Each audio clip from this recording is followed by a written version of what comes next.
I was told that after you finish your GCSEs, you get a sort of relieved, elated, indescribable feeling. However, I didn't expect to get it, but I got it. And you'll probably notice my excitement right after the exam in this. So now I am a free man.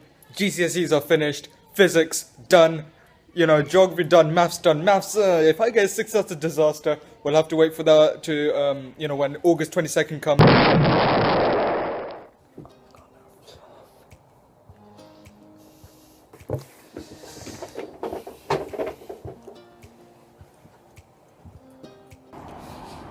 I'm going to fail the exams horribly. At the very best, I'm expecting, let's say, an 8, some 7s, some 6s, maybe 1 or 2 5s, and I might let it slip by with a 4 or something like that. But that's the best I can hope. Hopefully I don't get any worse than that, and hopefully I can get a 7 in maths, a 6 or more in physics, or a 5 or more in geography. Geography and physics, I'm not really fearing that much. Maths, if I get 6, I'm done. So that was basically what I predicted myself just before getting the results. But I want you to see my reaction. The way I was like picking on, okay, I don't care about any other subject, I only care about maths, physics and geography. That's all I care about. But yeah, just look at the reaction. The reaction will speak for itself there.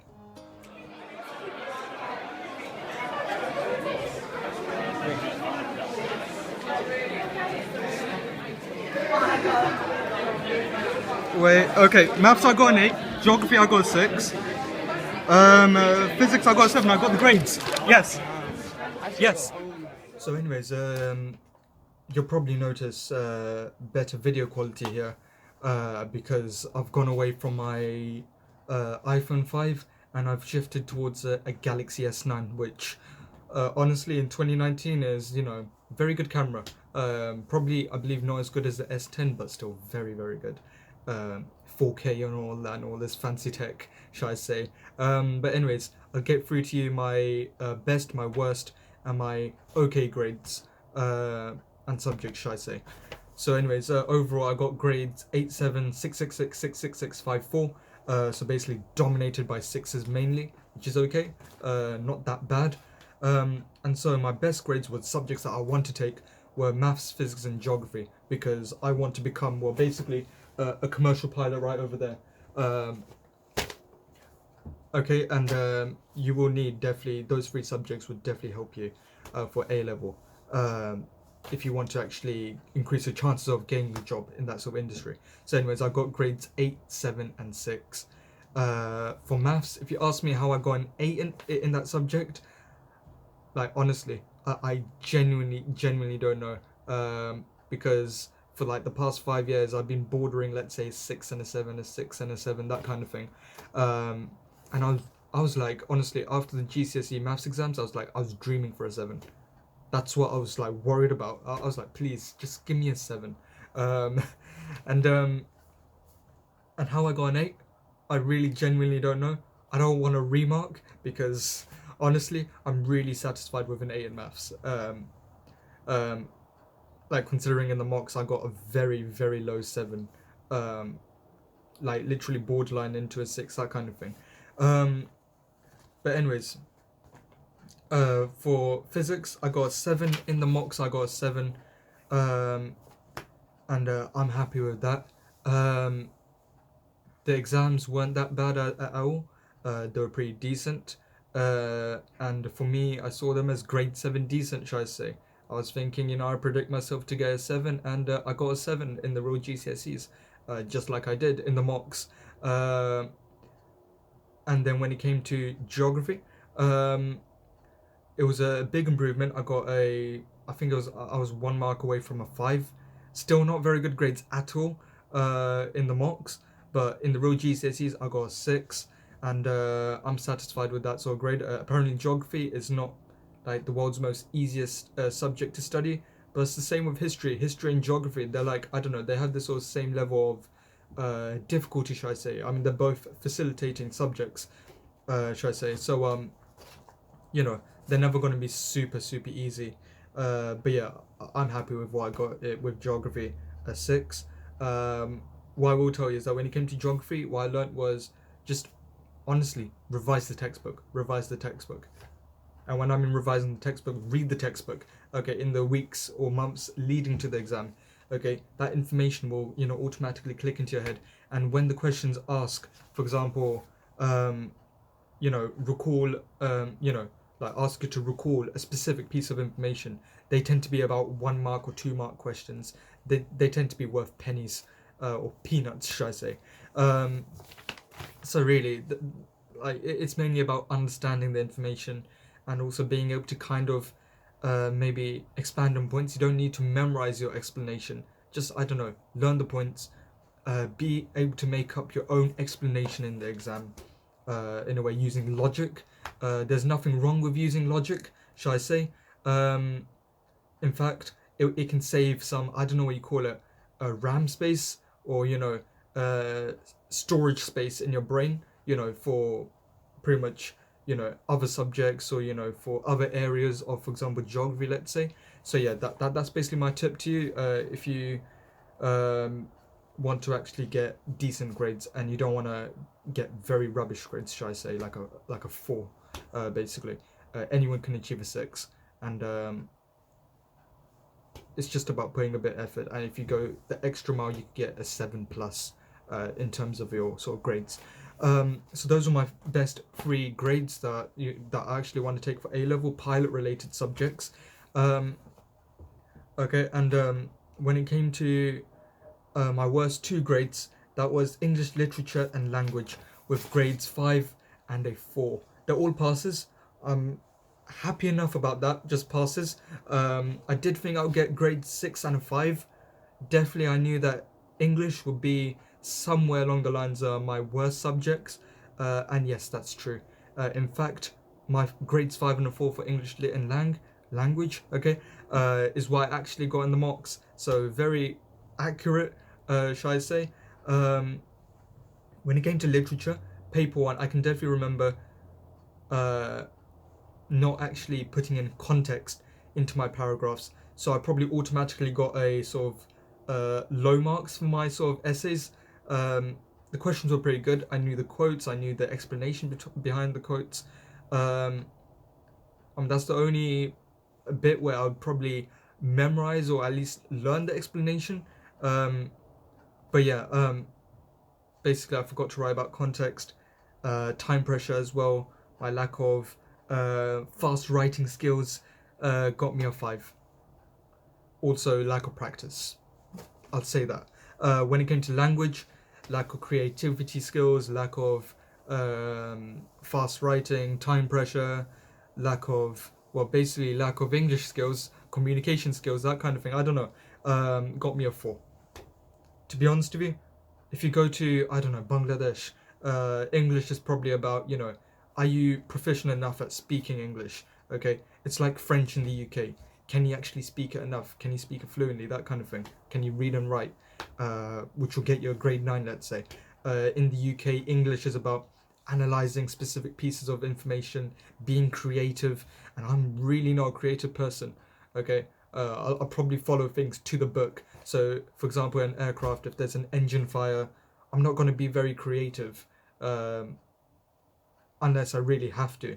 Okay, the first thing I'll do is just follow the book, and the only time I'll be creative is if I have to follow some kind of Hudson River procedure. Be, I don't know, Captain Chelsea Sullenberger. Honestly, just very creative in the right way, in the right sense, that he ditched the aircraft into the Hudson River.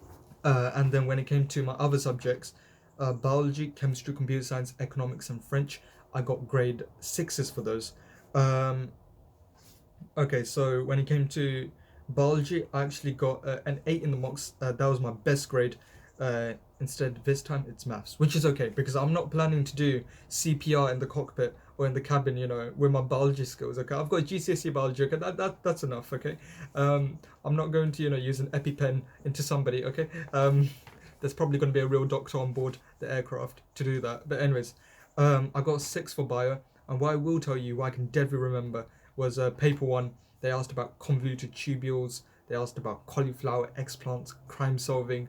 Literally, okay, I understand maybe if the question isn't exactly what's shown in the textbook, where you have to apply your own knowledge. But let me tell you this: convoluted tubules at the beginning of the paper, pretty much, that that made me depressed with the paper. Okay, like honestly, I had very low spirits. So when it came to my grades for biology, I was like, honestly, I don't care if I get a 5, but yeah, I got a 6. Um, and from paper 1, I was like, I'm really not expecting an 8 that I got in the mocks. But yeah. Anyways, when it came to chemistry, I got a 6, which is a lot more better than the sort of very, very low 4 that I got in the mocks. In fact, I got 33% in the mocks with that grade 4 in chemistry. And what I will tell you is that what I did to actually get myself to a 6 was actually just read the textbook. Literally, just read the textbook. Especially considering the fact that I'm not planning to do it for A level. Honestly, after I get the grades, I'm like, I'm forgetting chemistry. I might I might keep a few things in my mind, like, protons, neutrons, electrons, how to read a periodic table, and that's it. Nothing else. I don't need to learn about uh, cracking fractions, honestly, and making iron ore from the molten iron mixer, whatever it is. Anyways, but that's chemistry. Computer science, I got a 6, same with what I got in the mocks. What I will tell you is that paper 2 with pseudocode and algorithm, it's not really my strong point. I'm not going to be doing programming in the cockpit. I mean, I'll probably get fired if I end up using my laptop in the cockpit. You aren't allowed to use personal electronic devices, really, with like pretty much any airline. I think that's a law, actually. So yeah. Also, it's unprofessional to actually be doing programming or whatever while you're in command of the aircraft, or while you're pilot flying, or even pilot not flying in the cockpit in like the first officer's seat, that kind of thing. But yeah, paper 1 is okay. Paper 2, I think I did badly in. That got me a 6 overall, which isn't that bad. When it came to economics, I got 63% in the mocks. Okay, which actually got me a 4, probably a high 4, but still, that was rubbish in terms of my grade. So I definitely put in a bit more extra attention to economics, especially paper 1, and I got, I think, pretty decent in that. But when it came to paper 2, I didn't revise enough for it, and this was right after the sort of, like, I don't know, half-term holiday. So I was like, honestly, I just want to relax. That was me during the half-term holiday. Because I've been revising 6, 7, 8 months, beforehand, properly every day in the library. I was like, please, I just want to I just want to relax, that kind of thing. But anyways, okay, so paper 2, I don't think I did very well, but overall I got a 6, which isn't that bad. French, when it came to year 10 and 11, I didn't really even do much French in terms of revision. I just used my year 8, year 9 sort of French skills that I got from my French tutor. Very good French tutor, I'm not going to lie.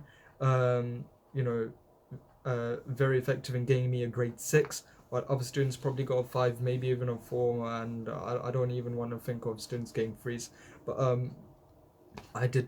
I'm happy enough, I'm satisfied with what I've got in French. Yeah, basically I was just using year 8 skills in French.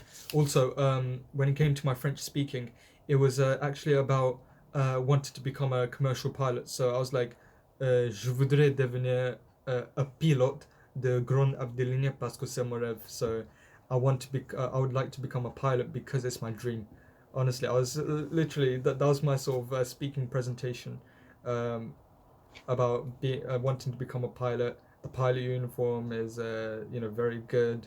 The planes are lovely and all that, and yeah, that's what I got overall. 8766666654. Yeah, and also if you did badly, don't worry. In fact, to become, let's say, for example, a British Airways pilot, which I've kind of, these days, committed myself to actually 100% kind of trying to become. you just need grade C's and above in your GCSEs for maths and physics, that kind of thing. And it doesn't matter what you take for A levels. What a British Airways first officer, senior first officer, said to the audience in the pilot workshop was, it's not about what you get in your sort of exams. They do matter, but they're only considered on the side. It's about what you do to make yourself stand out, because everyone's going to get very good grades, theoretically speaking. Like a lot of people, like there's a lot of people going into top universities, Cambridge, Oxford, that kind of thing. And these days, honestly, do people really care much about your grades, or what uni you go to? Probably not. In fact, these days, getting a master's is probably not worth it. Getting a bachelor's is at this point in 2019, but I bet you in 10 to 20 years time, getting a bachelor's for most people probably won't even matter much. Okay, it's probably going to be kind of useless in a way.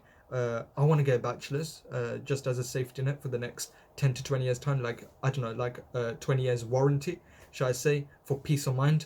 But yeah, to be honest with you don't need like super top grades to be successful in life. There are people who got D's. I know people who got D's and stuff like that, and they're property lawyers. They work in some very good successful jobs that will make them happy, whether that's to do with money, or for me to become a commercial pilot is to do with passion. Also, when it comes to the pilots, them to doing a strike, and that's for British Airways, not just British Airways but Ryanair. I don't really fully understand why they would do a strike. I've heard that the bosses are giving themselves a 63% pay rise. I don't know, but to be honest with you, I don't know. To have a strike, that's quite upsetting to me. I mean, I'm not having a strike, but for the pilots to have a strike, it's like, do they actually work for the money or the passion? So yeah, basically. Um, but yeah, anyways, that's a different topic. I'll probably make a future video on the BA pilot strike, all the information that you need to know, that kind of thing. But yeah, I hope you enjoyed this video. That's what my GCSE results were. I'll probably tell you what my A-level mock results would have been, or will be, and therefore subsequently my sort of real A-level results. I will tell you that when the time comes, in probably 1 to 2 years time.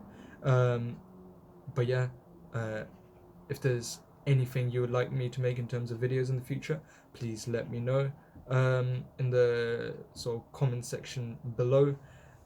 If you haven't seen my mock exam reaction and sort of like results video yet, go on, I don't know, somewhere over here, I believe. If not, then just go into my YouTube channel and find my video over there. And yeah, what more can I say? And again, thank you very much for listening and watching. And yeah, I'm satisfied with my grades. Average, grade 6. Yeah, basically. Okay, take care.